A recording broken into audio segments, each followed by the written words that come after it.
Okay, welcome back to Political Insiders. I'm John LeBoutillier here in New York with Doug Schoen, Martin Hinton, our executive producer.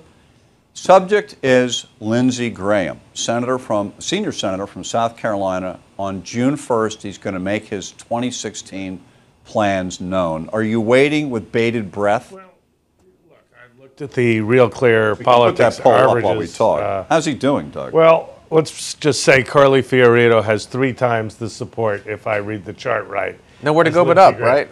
There's a but, though, John, to this that I think is very important for our viewers. Yeah. South Carolina. Yeah. And what he does, if you look at the front runners, Scott Walker and Jeb Bush, Scott Walker has a path through Iowa. Definitely. To the nomination, I think we see. Problem is, Jeb has problems in Iowa, I think we concede. Yeah. He then goes to New Hampshire, where he's going to have, again, a chance, but some challenges. But he's in some trouble there. Yeah. But then in South Carolina, assuming Lindsey Graham stays in the race and is a favorite son, pretty hard to see where and how Jeb Bush breaks through.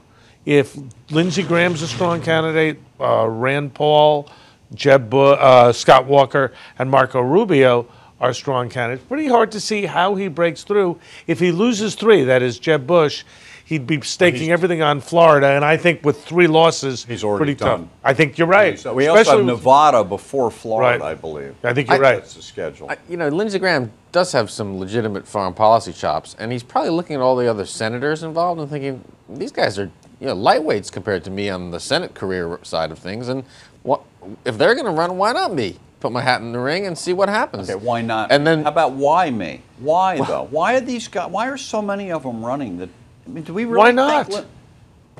I mean, what do they have to lose? Yeah. Boost their name ID, boost their credibility, maybe gets them in the national media, and maybe let's assume Lindsey Graham wants to be Secretary of State or Secretary of Defense. This increases their visibility, credibility, and I dare say likelihood to get the job. And then there's the practical element of being in that situation and being in that dynamic of a campaign does give them experience that should they become Secretary of State or Secretary of Defense or Vice President becomes useful. You know, okay, how about this argument? In South Carolina, in the primary, he accidentally helps Jeb Bush by sucking a lot of vote away from the other guys. These 20 people are running. That maybe a Jeb Bush could win with 18% of the vote. You know, John, it's all possible in a multi-candidate field, but I think what we've established this morning is Jeb Bush has an increasingly difficult path to the nomination, regardless of what Lindsey Graham does. He's not making it. Last week was a bad week for Jeb Bush. Do you agree with that, Martin? I agree, and the poll we just put up, we could back up. We could go through that. We could go through that list.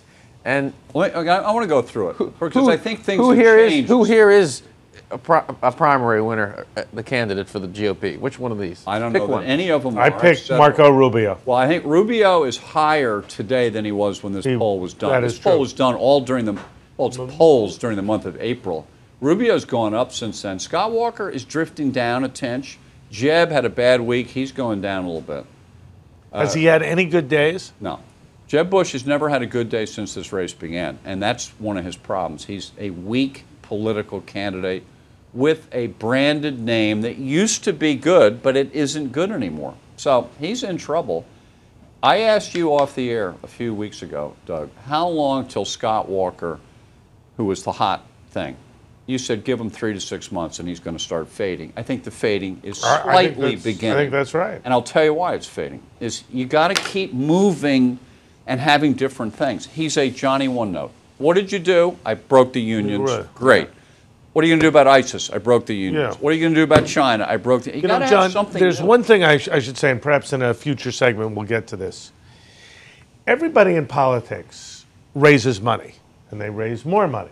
The number of them who think through why they want to be president and how they'd answer questions is relatively small. Right, and I wrote a piece for The Hill last week just on that. The key isn't the money, it's the big message. Yep, you're right, you're exactly right. And of these 20 so far, Rand Paul had a message, but he's already watered it down.